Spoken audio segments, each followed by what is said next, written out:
അതായത് ബംഗാളിൽ കഴിഞ്ഞ തവണ തൃണമൂൽ കോൺഗ്രസ് വമ്പിച്ച വിജയം കൊയ്തു എന്നൊക്കെ പറയുന്നുണ്ട്. കൊയ്തപ്പോഴും നമുക്ക് അവിടെ ഒരു ചോദ്യമുണ്ട്. 2-ൽ നിന്ന് 77-ലേക്ക് 3-ൽ നിന്ന് 77-ലേക്ക് BJP വളർന്നു. അപ്പോൾ തീർച്ചയായിട്ടും BJP അധികാരത്തിൽ വന്നില്ല എന്നുള്ളത് സത്യമാണ്. പക്ഷേ എത്രമാത്രമാണ് അവരുടെ വോട്ട് അല്ലെങ്കിൽ MLA-മാരുടെ എണ്ണം വർദ്ധിച്ചിരിക്കുന്നത് എന്ന് മാത്രമല്ല, തൃണമൂൽ കോൺഗ്രസ് അവർ ജയിച്ച പല മണ്ഡലങ്ങളിലും ജയിച്ചിരിക്കുന്നത് 3000-ഉം അതിനു താഴെയുമുള്ള മാർജിനിലാണ്, ഭൂരിപക്ഷത്തിലാണ് ജയിച്ചിരിക്കുന്നത്. അപ്പോൾ ഇപ്പോൾ SIR വന്നിരിക്കുന്നു. അതുപോലെ തന്നെ അർദ്ധ സൈനിക വിഭാഗത്തിൻ്റെ ജാഗ്രതയോടെയുള്ള സാന്നിധ്യ നിമിത്തം റിഗിങ് എന്ന് പറയുന്ന ബൂത്ത് പിടിച്ചടക്കൽ, കള്ളവോട്ട് ചെയ്യൽ, ഭീഷണിപ്പെടുത്തൽ, ഇങ്ങനെയൊക്കെയുള്ള കാര്യങ്ങൾ കുറഞ്ഞിരിക്കുന്നു. എങ്കിലും ഇപ്പോഴും നടക്കുന്ന ഒരു കാര്യം, നമ്മൾ സമ്മതിക്കേണ്ട ഒരു കാര്യം എന്ന് പറഞ്ഞാൽ, ഈ വോട്ടർമാരെ ഭീഷണിപ്പെടുത്തൽ ഇപ്പോഴും നടക്കുന്നുണ്ട്. അപ്പോൾ അത് പട്ടാളത്തിനൊന്നും ചെയ്യാൻ പറ്റില്ല. അവരോട് പറയും, മര്യാദയ്ക്ക് നീ തൃണമൂലിന് വോട്ട് ചെയ്തണം, അല്ലെങ്കിൽ ഈ പട്ടാളവും പോലീസും ഒക്കെ കുറച്ച് നാളെ കാണത്തുള്ളൂ. അത് കഴിയുമ്പോൾ ഞങ്ങളായിരിക്കും ഇവിടെ പട്ടാളവും പോലീസും ഒക്കെ ഞങ്ങൾ കൈകാര്യം ചെയ്യും, അതുകൊണ്ട് നിന്നെ കണ്ടോളാം. ഇത് കേട്ട് പേടിച്ച് വോട്ട് ചെയ്യുന്നവർ ഇപ്പോഴും ഉണ്ട്. ആ സംഭവം നടക്കും. കാരണം പട്ടാളത്തിന് അല്ലെങ്കിൽ BSF-നോ അല്ലെങ്കിൽ മറ്റേ അർദ്ധ സൈനിക വിഭാഗത്തിനോ CRPF-നോ ഒന്നും ഒരു കുന്തവും ചെയ്യാൻ പറ്റില്ല കാര്യത്തിൽ. അപ്പോൾ അങ്ങനെയുള്ള ഭീഷണികൾ ഇപ്പോഴും ഉണ്ട്. അത് വിജയിക്കുമോ ഇപ്രാവശ്യം? എങ്ങനെയാണ് കാണുന്നത്? ഇത്തവണ വോട്ടിങ്ങിനകത്ത് ഈ പ്രശ്നങ്ങളൊന്നും വരാൻ സാധ്യതയില്ല. കാരണം ഒന്നാം ഘട്ടത്തിൽ അത് തെളിയിച്ചു കഴിഞ്ഞതാണ്. ഒരു കാരണവശാലും ഒരു തരത്തിലുള്ള കൃത്രിമവും നടക്കില്ല എന്നുള്ളത് ഉറപ്പുവരുത്തിയിട്ടുണ്ട്. ഇപ്പോൾ ഒരു പോസിറ്റീവായിട്ടുണ്ടായിട്ടുള്ള ഒരു കാര്യം അതാണ്. അതായത് ആ പ്രോസസ്സ് ക്ലീൻ ചെയ്തു. ഇപ്പം നടക്കുന്നത് ശരിക്കുള്ള അവിടുത്തെ ജനവികാരം പ്രതിഫലിപ്പിക്കുന്ന ഒരു പോളിംഗ് ആണ് എന്നൊരു ഇംപ്രഷൻ അവർക്ക് ഉണ്ടാക്കിയെടുക്കാനായിട്ട് സാധിച്ചിട്ടുണ്ട് എന്നുള്ളതാണ്. പിന്നെ ഈ രണ്ടാം ഘട്ടത്തിൽ ഏറ്റവും വലിയ ഒരു നിർണായക ശക്തിയായിട്ട് ഇരിക്കുന്നത് 57 സീറ്റുകളാണ്. അത് സ്വിംഗ് കോൺസ്റ്റിറ്റ്യുവൻസീസ് എന്ന് പറയാം. അതായത് ഒരു 57 സീറ്റുകളാണ്. അതായത് ഒരു 10,000-ൽ താഴെ ഭൂരിപക്ഷം നേടിയ, അതായത് 2000 മുതൽ 10,000 വരെ, 2000, 5000, 8000, 10,000 ഇങ്ങനെ 4 സ്റ്റേജസ് ആയിട്ട് 57 സീറ്റുണ്ട്. ചാഞ്ചാട്ട മണ്ഡലങ്ങൾ എന്ന് വേണമെങ്കിൽ നമുക്ക് പറയാം. വളരെ ചെറിയ മാർജിനിൽ ജയിച്ച മണ്ഡലങ്ങൾ. ഈ മണ്ഡലങ്ങളിൽ ഇപ്പോൾ മിക്കവാറും എല്ലാ മണ്ഡലങ്ങളിലും 5000 മുതൽ 15,000 വരെ വോട്ടുകൾ കുറഞ്ഞത് SIR-ൽ കൂടി പോയിട്ടുണ്ട്. അപ്പോൾ നേരത്തെ ഉണ്ടായിരുന്ന ആരോപണം ഈ വ്യാജ വോട്ടുകൾ ധാരാളമായിട്ടുണ്ടായിരുന്നു. മറ്റേ ബംഗ്ലാദേശിൽ നിന്ന് നുഴഞ്ഞു കയറിയവർ, പരേതാത്മക്കൾ, ഇരട്ട വോട്ട് ഇതിലൂടെ കള്ളവോട്ട് ചെയ്തിരുന്നവർ, അങ്ങനെയുള്ള ആളുകളുടെ വോട്ട് അതിപ്പോൾ ശുദ്ധീകരിക്കപ്പെട്ടു. ഒരു ഫുൾ പ്രൂഫ് ആക്കിയിട്ടുണ്ട്. ആർക്കും ഒന്നും പറയാനില്ല. ഇപ്പോൾ ആകെ മമത പരാതിപ്പെടുന്നത് ഈ പട്ടാളത്തെ ഇറക്കി ഞങ്ങളുടെ EVM എല്ലാം അട്ടിമറിക്കാൻ പോകുന്നു, EVM തട്ടിപ്പറിക്കും, അവർ എടുത്ത് മാറ്റിക്കളയും, അവരുടെ നിയന്ത്രണത്തിലാക്കിയിട്ട് മറ്റാളുകളെ ആരും നിർത്താതെ. ഒന്നാമത് പട്ടാളമല്ല, അർദ്ധ സൈനിക വിഭാഗമാണ് അവിടെ വിന്യസിച്ചിരിക്കുന്നത്. CRPF-ഉം BSF-ഉം ഒക്കെ ആണുള്ളത്.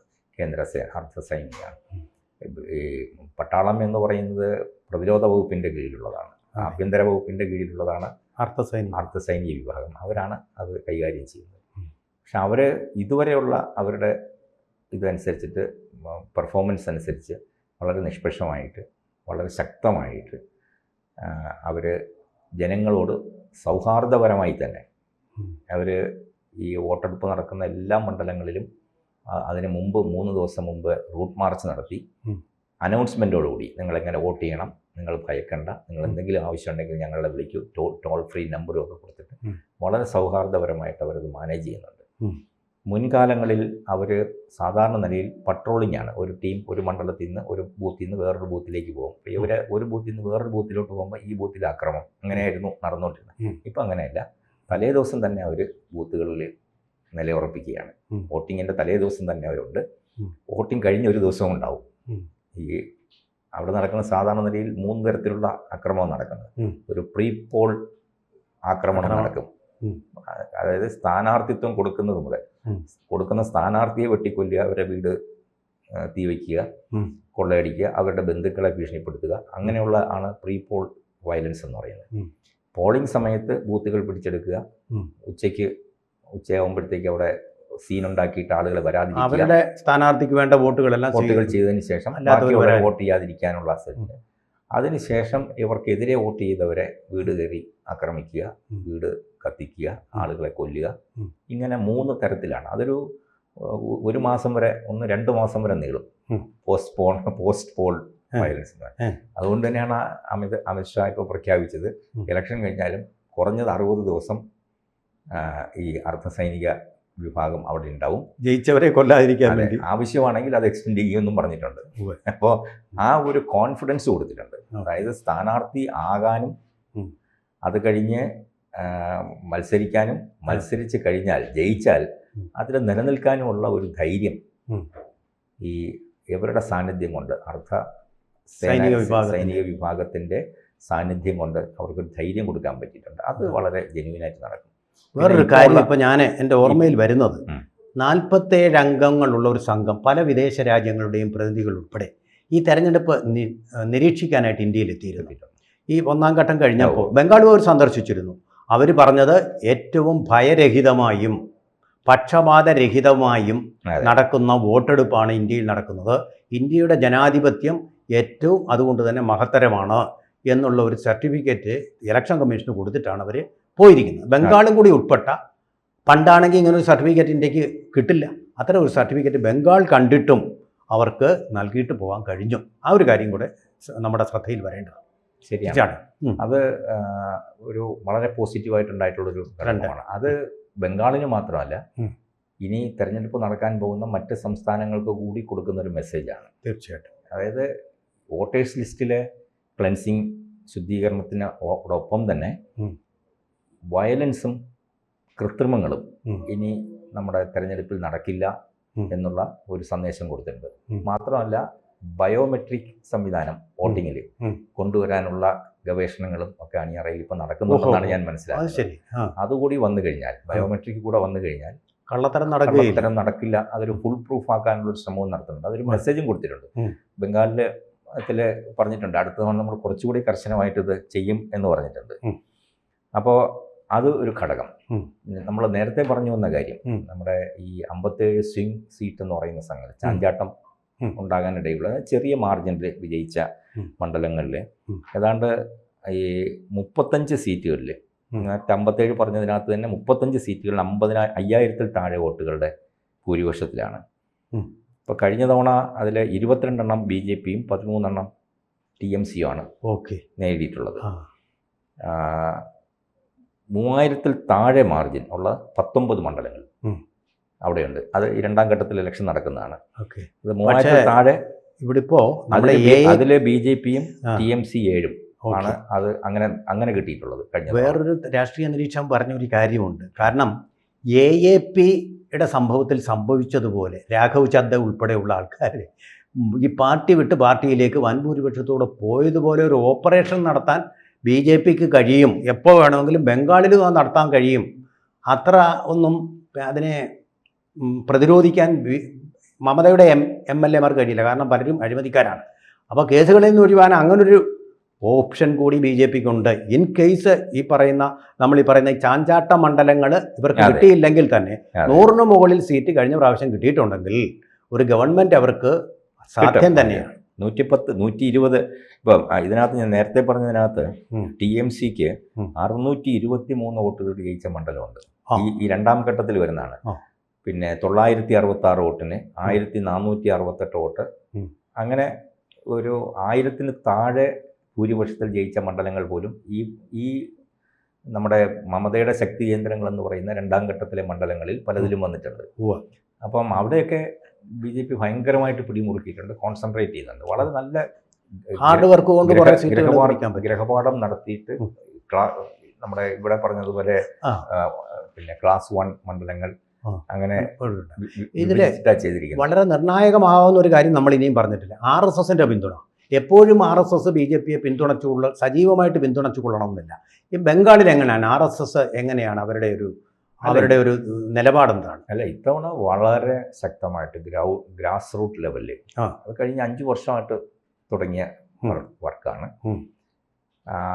RSSൽ നിന്ന് BJPയിലേക്ക് പ്രവർത്തകരായിട്ട് വന്ന ആളുകളെ, ഇപ്പോൾ ഇരിക്കുന്ന പ്രസിഡന്റ് അടക്കം ഉള്ള ആളുകളെ നേതൃനിരയിലേക്ക് കൊണ്ടുവരികയും സംഘടനാ രംഗത്ത് കൊണ്ടുവരികയും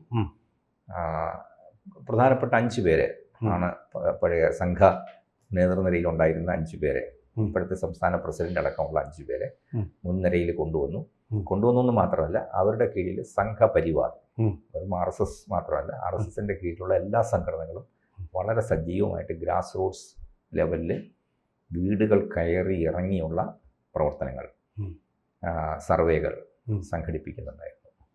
അതൊരു വളരെ, ആ നെറ്റ്വർക്ക് വളരെ ഫലപ്രദമായിട്ട് ഉപയോഗിച്ചിട്ടുണ്ട്. ഓക്കെ. പിന്നെ ജനങ്ങൾക്കുള്ള ഒരു വിശ്വാസം എന്ന് പറയുന്നത്, ഇപ്പം പല സർവേകളും ഈ പോളിങ്ങിന് ശേഷമുള്ള ആ സമയത്തുള്ള ഇതിപ്പം ഇതുവരെ വന്നിട്ടില്ല. ഇപ്പം മെയ് 4 ശേഷമേ 29ന്റെ വരൂ. മെയ് 4 ശേഷം മാത്രമേ. അത് തന്നെ വളരെ വൈകി. ഇന്നലെയാണ് അതിൻ്റെ ഏറ്റവും വലിയൊരു വിപ്ലവകരമായ മാറ്റമാണ് അതിലുണ്ടായിരിക്കുന്നതെന്ന് പറഞ്ഞു. എന്നാലും ഒരു 120 മുതൽ 170 വരെ സീറ്റുകളാണ് പല ചാനലുകളും പല ഏജൻസികളും നടത്തിയ സർവേകളിൽ കാണിച്ചിരിക്കുന്നത്. അത് ഗവൺമെൻറ് ഉണ്ടാക്കാൻ അത് മതി. 120 മുതൽ 170 വരെ. ഒരു 120 കിട്ടുകയാണെങ്കിൽ, അതിൽ പറഞ്ഞിരിക്കുന്ന ഒരു മിനിമം 120 കിട്ടുകയാണെങ്കിൽ പോലും ഗവൺമെൻറ് ഉണ്ടാകും എന്നുള്ള ഉറച്ച ഗവൺമെൻറ് ഉണ്ടാക്കാൻ പറ്റും.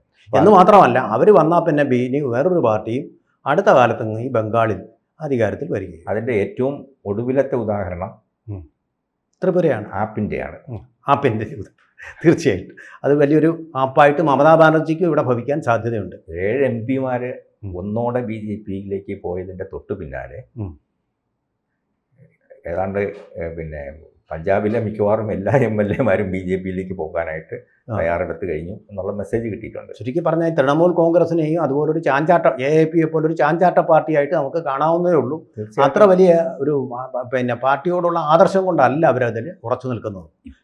ഇപ്പോൾ ബംഗാളിൽ BJPയുടെ മുൻനിരയിൽ നിൽക്കുന്ന സുവേന്ദു അധികാരിയും അദ്ദേഹത്തിൻ്റെ അച്ഛനും അദ്ദേഹത്തിൻ്റെ അനിയനും അടക്കമുള്ള തൃണമൂലിൽ നിന്ന് വന്നതാണ്. അതിലെ പ്രധാന കാൻഡിഡേറ്റ്സിലൊരു 80% നേരത്തെ തൃണമൂലിൽ നിന്ന് വന്ന ആളുകളാണ്. അത് വളരെ പ്രധാനപ്പെട്ട ഒരു കാര്യം. പിന്നെ ലെഫ്റ്റ് പാർട്ടികളിൽ നിന്ന് കുറച്ച് പേരേ ഉള്ളൂ. കോൺഗ്രസിൽ നിന്നും ലെഫ്റ്റ് പാർട്ടിയിൽ നിന്നും കൂടുതലും തൃണമൂലിൽ നിന്ന് വന്ന ആളുകളാണ് ഇപ്പോൾ ലീഡർഷിപ്പിലേക്ക് വന്നിരിക്കുന്നത്. MLAമാരായിട്ടും MPമാരായിട്ടും ഇരിക്കുന്നവർ. അപ്പോൾ തൃണമൂലാണ് അവിടുത്തെ ബംഗാളിലെ BJPയുടെ മൂലം എന്ന് പറയുന്നത്, അത് റൂട്ട്സ് അല്ലേ? കാരണം അതിനൊരു കാരണം, ഈ തൃണമൂലിന് ഈ അധികാരം ഇല്ലെങ്കിൽ അങ്ങനെ ഒരു പാർട്ടിയേ ഇല്ല. അതെ. ഈ ഇത്തവണ അധികാരത്തിൽ വന്നില്ലെങ്കിൽ അതോടുകൂടി ഈ പാർട്ടി തീർന്നു. ത്രിപുരയിലെ CPMന് സംഭവിച്ചതുപോലെ തന്നെ തീരും. ഇവിടെയും CPMന് സംഭവിച്ചതുപോലെ. കാരണം അടുത്തൊരു സംവിധാനമില്ല. ഇദ്ദേഹം കഴിഞ്ഞാൽ പിന്നെ അഭിഷേക് ബാനർജി സാധാരണ അവിടുത്തെ ആളുകൾക്ക് സ്വീകാര്യമല്ല. കാരണം അദ്ദേഹത്തെക്കുറിച്ച് അത്ര നല്ല റെപ്യൂട്ടേഷൻ, കോടതി തന്നെ ശിക്ഷിച്ചതല്ലേ, റെപ്യൂട്ടേഷൻ അല്ല. അഴിമതിയുടെയും അക്രമത്തിൻ്റെയും ഒക്കെ ഒരു പിന്നെ പ്രഭവ കേന്ദ്രം എന്നൊക്കെ നമുക്ക് പറയാവുന്ന രീതിയിലാണ്. അപ്പോൾ അതുകൊണ്ട് അവർക്ക് അങ്ങനെ ഒരു പ്രതീക്ഷയില്ല. ഇപ്പോൾ ഒരൊറ്റ ആളിൻ്റെ ഇമേജിലാണ് ഈ പാർട്ടി നിൽക്കുന്നത്. അവസാനമായിട്ട് ഒരു കാര്യം കൂടി, ബീഹാർ എന്ന് പറയുന്ന സംസ്ഥാനം ഗുണ്ടാ മാഫിയയുടെ, ഗുണ്ടാ രാജിൻ്റെ സ്ഥലമായിട്ട്, അതുപോലെ തന്നെ ജംഗിൾ രാജിൻ്റെ തലസ്ഥാനമായിട്ട് വിശേഷിപ്പിച്ചിരുന്നു.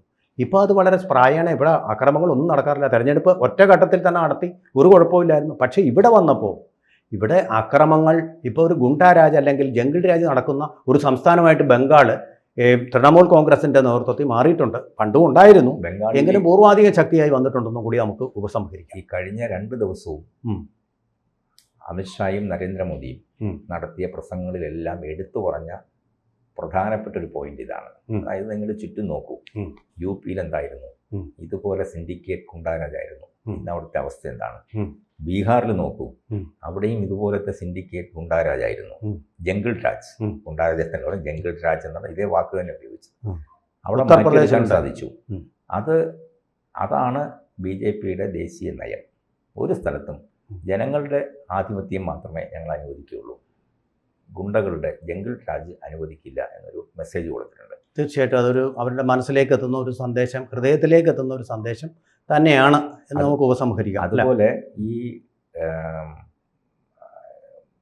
ബംഗാൾ സെൻറ്റിമെൻറ്റ്സ് ബംഗാളിൻ്റെ വികാരം അല്ലെങ്കിൽ അഹങ്കാരം എന്ന് നമുക്ക് വേണമെങ്കിൽ പറയാം, അഭിമാനം എന്ന് വേണമെങ്കിൽ പറയാം, നല്ല ഭാഷയിൽ പറയാം. ബംഗാളിൻ്റെ അഭിമാനം ഉയർത്താൻ വേണ്ടി അവരെപ്പോഴും ഉപയോഗിച്ചിരിക്കുന്ന ഒരു വാക്ക് എന്ന് പറയുന്നത് ബംഗാളിൻ്റെ അസ്മിത, അതായത് മാ മാട്ടി, ബംഗാൾ അമ്മ, മാ മാട്ടി മാനുഷ് എന്ന് പറയുന്നതാണ്. മാമാട്ടി മാനുഷ്, അതിന്റെ അർത്ഥം എന്താണ്? ബംഗാൾ അമ്മ, മാമാട്ടി കുട്ടിയമ്മ നമ്മൾ ഒന്ന് അമ്മ എന്നുള്ളതാണ്. മാമാട്ടി മനുഷ് അല്ലെ, മണ്ണ്, മാട്ടി എന്ന് പറയുന്ന മണ്ണ്, മണ്ണ്. മാനുഷ് എന്ന് പറയുന്നത് മാനവൻ, മണ്ണ് മനുഷ്യൻ വരും. അപ്പം ബംഗാളിന്റെ സംസ്കാരം അത് എന്ന് പറയുന്നത് അതിന്റെ പ്രധാനമായിട്ടും അമ്മ സംസ്കാരം, അതായത് കാളി, ഭദ്രകാളിയാണല്ലോ, ഭദ്രകാളിയാണ്. അപ്പൊ ശരിക്കും മമതാ ബാനർജി ചിലപ്പോൾ ഒരു ഭദ്രകാളി ആവാറുണ്ട്. അതെ, അവിടെ എല്ലാ സർക്കാർ ഓഫീസുകളിൽ പോലും ഭദ്രകാളിയുടെ പടം വെച്ചിട്ടുണ്ട്. അങ്ങനെ ഒരു ഭദ്രകാളി പരിവേഷം ഉള്ളതുകൊണ്ടാണ് ഇവരെപ്പോഴും ജയിച്ചു കയറുന്നുണ്ട്. അതെ, അപ്പോൾ അതുപോലെ ഒരു ഭദ്രകാളിയാണ് ഇപ്പോൾ കൊണ്ടുവരുന്നത്. അതെ. അപ്പോൾ അത് കഴിഞ്ഞ് മണ്ണ്, മാനുഷ്. അപ്പം അതിനെക്കുറിച്ച് അതിൻ്റെ അതേ വാക്ക് വെച്ചുകൊണ്ട് തന്നെ ഇന്നലത്തെ പ്രസംഗത്തിൽ പ്രധാനമന്ത്രി നരേന്ദ്രമോദി പറഞ്ഞു, ഈ മൂന്നും ഇപ്പോൾ കരയുകയാണ്. അവിടെ കഴിഞ്ഞ എത്രയോ വർഷമായിട്ട് ഒരൊറ്റ പെൺകുട്ടികൾക്ക് വൈകുന്നേരം 5 മണി കഴിഞ്ഞാൽ റോഡിൽ ഇറങ്ങാൻ പറ്റാത്ത സ്ഥിതി, സ്ത്രീകൾ മുഴുവൻ കരച്ചിലാണ്. മണ്ണ്, അതെ, മണ്ണ് മുഴുവൻ വിഷമയമായി മാറിക്കഴിഞ്ഞിരുന്നു. മനുഷ്യന്റെ അവസ്ഥയും നമുക്ക് എല്ലാവർക്കും അറിയാം. അപ്പോൾ ഇത് മൂന്നും നമുക്ക് നഷ്ടപ്പെട്ടുകൊണ്ടിരിക്കുന്നത്. ഇത് മൂന്നും തിരിച്ചെടുക്കുക എന്നുള്ളതാണ് ഞങ്ങളുടെയും ലക്ഷ്യം. ഈ ബംഗാളിൻ്റെ ഈ ഒരു പാരമ്പര്യം തിരിച്ചെടുക്കുക എന്നുള്ളതാണ് ഞങ്ങളുടെ ലക്ഷ്യം എന്ന് പറഞ്ഞു. പിന്നെ അവർ പറഞ്ഞിരിക്കുന്ന വേറൊരു കാര്യം, BJP ഇവിടെ വന്നു കഴിഞ്ഞാൽ BJP ഒരു ഉത്തരേന്ത്യൻ പാർട്ടിയാണ്, സവർണറുടെ പാർട്ടിയാണ്, ബ്രാഹ്മണരുടെ പാർട്ടിയാണ് എന്നുള്ള രീതിയിൽ ഒരു ഇമേജ് കൊടുക്കുന്നുണ്ട്. അങ്ങനെ വന്നു കഴിഞ്ഞാൽ ഇവിടുത്തെ നമ്മുടെ ഭക്ഷണ രീതി മാറും, നമ്മുടെ ജീവിത രീതി ആകെ മാറും. നമ്മുടെ മീനും മുട്ടയും ഇറച്ചിയും ഒന്നും കഴിക്കാൻ അവർക്ക് നിരോധിക്കുന്ന ഒരു സാഹചര്യം വരും എന്ന് പറയുമ്പോഴും അതിന് മറുപടിയായിട്ട് ഈ എല്ലാ നേതാക്കളും പരസ്യമായിട്ട് മാംസം കഴിച്ചുകൊണ്ടും മീൻ കഴിച്ചു. നരേന്ദ്രമോദിജി മാംസം നിവേദ്യമായിട്ട് നൽകുന്ന കാളീക്ഷേത്രം സന്ദർശിച്ച് പൂജ നടത്തിക്കൊണ്ടാണ് അതിന് മറുപടി കൊടുത്തത്. ഹൗറയിലെ കാളീക്ഷേത്രം അല്ലേ? ഇന്നലെ ചാനലുകൾ മുഴുവൻ അത് കാണിക്കുകയായിരുന്നു. ഒരു അവിടെ ഈ മത്സ്യം നിവേദ്യമായിട്ട് കൊടുക്കുന്ന ഒരു ക്ഷേത്രമാണ്. ആ ക്ഷേത്രത്തിൽ നരേന്ദ്രമോദി നേരിട്ട് സന്ദർശനം നടത്തിയിട്ട് ആ ഒരു മെസ്സേജിനൊരു മറുപടി കൊടുത്തിട്ടുണ്ട്. അപ്പോൾ ഇങ്ങനെ ജനങ്ങളെ വികാരം കൊള്ളിക്കാൻ വേണ്ടിയിട്ട്, വൈകാരികമായിട്ട് അവരെ ഉപയോഗപ്പെടുത്താൻ വേണ്ടിയിട്ട് നടത്തുന്ന എല്ലാ ശ്രമങ്ങൾക്കും വളരെ നന്നായിട്ട് തന്നെ മറുപടി കൊടുക്കുന്നുണ്ട്. പക്ഷെ അത് എത്രത്തോളം വോട്ടായി മാറും എന്നുള്ളത് നമുക്ക് മെയ് 4-ാം തീയതി നമുക്ക് അതിൻ്റെ ഒരു ഫലം, കാളി ആരിലാണോ പ്രീതി പെട്ടിരിക്കുന്നത്. അതുപോലെ ഒരു കാര്യം കൂടി, ഞാനവിടെ പല പ്രാദേശിക ചാനലുകളിലെയും യൂട്യൂബ് ചാനലുകളിലെയും ഞാൻ നോക്കിയിരുന്നു. അപ്പോൾ അവിടെ പലരും ഈ മൈക്കും കൊണ്ട് റാൻഡമായിട്ട് ആളുകളുടെ അടുത്ത് പിന്നെ നിങ്ങൾ ആര് ജയിക്കണം എന്നാണ് വോട്ട് ചെയ്യുന്നില്ല, ആര് ജയിക്കണം എന്നാണ് ആഗ്രഹം, മോഡി മമത ഓർ BJP എന്ന് ചോദിക്കുമ്പോൾ എല്ലാവരും പറയുന്നത് മോഡി ജയിക്കണം എന്നാണ്, BJP എന്നല്ല. മോഡി ജയിക്കണം, മമത പോട്ടെ മോഡി വരട്ടെ എന്നാണ് പറയുന്നത്. തീർച്ചയായും. അപ്പോൾ ആ മോഡിയുടെ ഇമേജ് ബംഗാളിൽ മൊത്തത്തിൽ ഒരു വലിയ തരംഗം ഉണ്ടാക്കിയിട്ടുണ്ട്. മോദി ഭരണം വരണം. രണ്ടാമത്തത് 15 വർഷമായി ഒരു ഭരണവിരുദ്ധ വികാരം, ഒരു മാറ്റം വരണം. വേറെ ആരെങ്കിലും ഭരിച്ചാൽ ഇതിലൊരു മാറ്റം വരുമോ? നമ്മൾ വളരെ പിന്നാക്കമാണ്. ഇന്ന് ഇന്ത്യയിൽ വികസനത്തിൽ വളരെ പിന്നാക്കം നിൽക്കുന്ന ഒരു സംസ്ഥാനമാണ് ബംഗാളെന്ന് എല്ലാവരും സമ്മതിക്കുന്നു. കാരണം അവരുടെ പ്രതിശീർഷ വരുമാനം, തൊഴിലവസരങ്ങൾ എല്ലാം കുറവാണെന്നുള്ളത് അവർക്ക് തന്നെ അറിയാം, ബോധ്യമുണ്ട്. അപ്പോൾ ഇതിലൊരു മാറ്റം വരണമെന്ന് എല്ലാവരും ആഗ്രഹിക്കുന്നു. മാറ്റം എല്ലാവരും ആഗ്രഹിക്കുന്നു. അതിന്റെ ഫലമായിട്ട് തന്നെ BJP അവിടെ ഭരണത്തിലൊരു മാറ്റവും ഉണ്ടാകും എന്ന് തന്നെ നമുക്ക് പ്രതീക്ഷ. നമ്മുടെ ഇനിയിപ്പോൾ 6 ദിവസങ്ങളേ ഉള്ളൂ. 6 ദിവസങ്ങളിൽ നമുക്ക് അപ്രതീക്ഷ വെച്ചുകൊണ്ടിരിക്കാം. പക്ഷേ ഇത് ജനതരംഗമാണ്, ജനങ്ങളാണ് ഇതൊക്കെ തീരുമാനിക്കുന്നത്. നമ്മളല്ല, മാധ്യമപ്രവർത്തകരല്ല, മന്ത്രിമാരുമല്ല, ജനപ്രതിനിധികളുമല്ല, ജനങ്ങൾ, ദ പീപ്പിൾ ഓഫ് ഇന്ത്യ. അവർ തീരുമാനിക്കും. കൂടുതൽ വാർത്തകളും വിശേഷങ്ങളും നിങ്ങളിലേക്ക് എത്താൻ ABC മലയാളം സബ്സ്ക്രൈബ് ചെയ്യുക, ബെൽ ബട്ടണും അമർത്തുക.